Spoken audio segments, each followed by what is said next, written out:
Okay, this is the last one before the Oscars. Let's rank all 10 Best Picture nominees. This is a really strong crop of Best Picture nominees.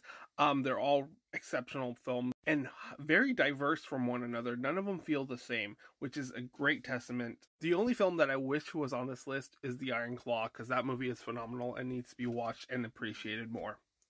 This is your message to go watch that. Coming in at number 10 is Anatomy of a Fall. This is a good suspense thriller. There's a great courtroom drama moment in this film.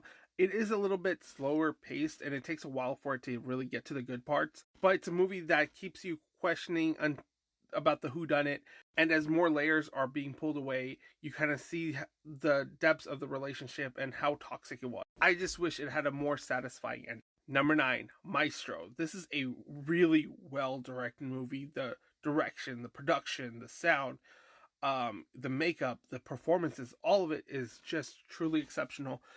It really shows how great of a director Bradley Cooper is, and you get a great look into the life of a man whose art spoke for itself, and how behind every great man is an even greater woman, and how she held everything together just so he can achieve his dreams. My only criticism of this film is that it does fall in the traps of biopic syndrome, where it kind of drags on a little bit, and then the ending ultimately kind of leaving you a little deflated. Number 8, Barbie. This is a really fun, entertaining movie, and it shows the diversity of what Greta Gerwig can do. She can do comedy really well. She can do really good, big set pieces, get strong performances out of her whole cast. And overall, just being an entertaining film, aside from the Mattel moments, which I think do bog down the whole experience, and then the shallow explanation of feminism, this is a fun, entertaining romp. Number 7, Killers of the Flower Moon.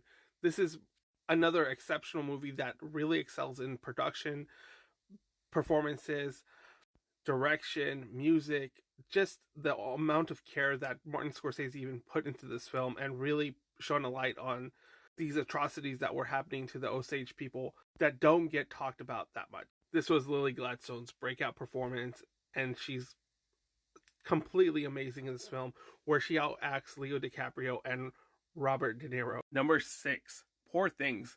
I really like Poor Things. There's a lot I appreciate about this movie.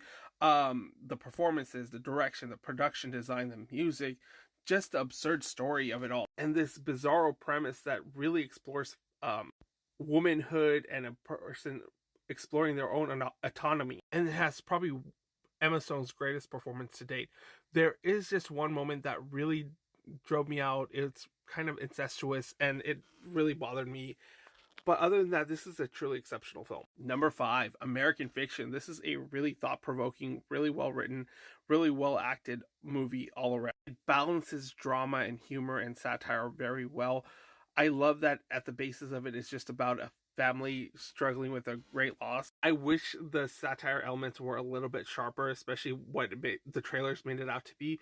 But overall, this movie is truly great. Sterling K. Brown gives an amazing performance in this movie, as well as Jeffrey Wright, who is just amazing in everything he's ever in. But the film does fall a little bit into the pitfalls of its own script, where it's trying to poke fun at things and make it seem like it's more than what it is. But other than that, it's a really good movie. Number 4, The Zone of Interest. This is a really intriguing look into a really dark period, and the sheer cognitive dissonance that people had with the atrocities that were just happening in their own backyard, and just treating everything just like a normal mundane day, and treating the lives of people just like another piece of cattle or fertilizer or whatever. And I just like how Jonathan Glazer just steps back and lets the characters speak the message that he's trying to portray on the screen. It really did crawl under my skin and really is unlike anything I've ever really seen before. Number 3, this is probably the Oscar frontrunner for Best Picture, Oppenheimer. This is a truly great feat. Christopher Nolan made a 3-hour long plus biopic that was entertaining, engaging for almost all of its 3-hour runtime, with amazing performances, great production design, and made scientific terminology really accessible. It's just a really great cinematic achievement and great feat in directing. Number 2, the best heartfelt movie of the year, The Holdovers. This is going to be a Christmas tradition. This movie is heartfelt, emotional, but funny, and just feels like a warm hug. Paul Giamatti's performance is phenomenal. This movie, newcomer Dominic Sessa is also stellar, and Divine Joy Randolph just steals the show. This movie is like a warm hug. It just makes you fall in love with the characters and keeps you coming back for more. I've seen it twice already, and I want to see it more. Just can't get enough. And the number one Best Picture nominated film is Past Life. This movie should win the Oscars. This movie should have been nominated for more Oscars. Greta Lee and Hugh Yo both deserve the world, and so especially Celine Song, who gave us this beautiful movie that explores the what ifs of life and the multiple ways our lives could have taken if we just made one different decision.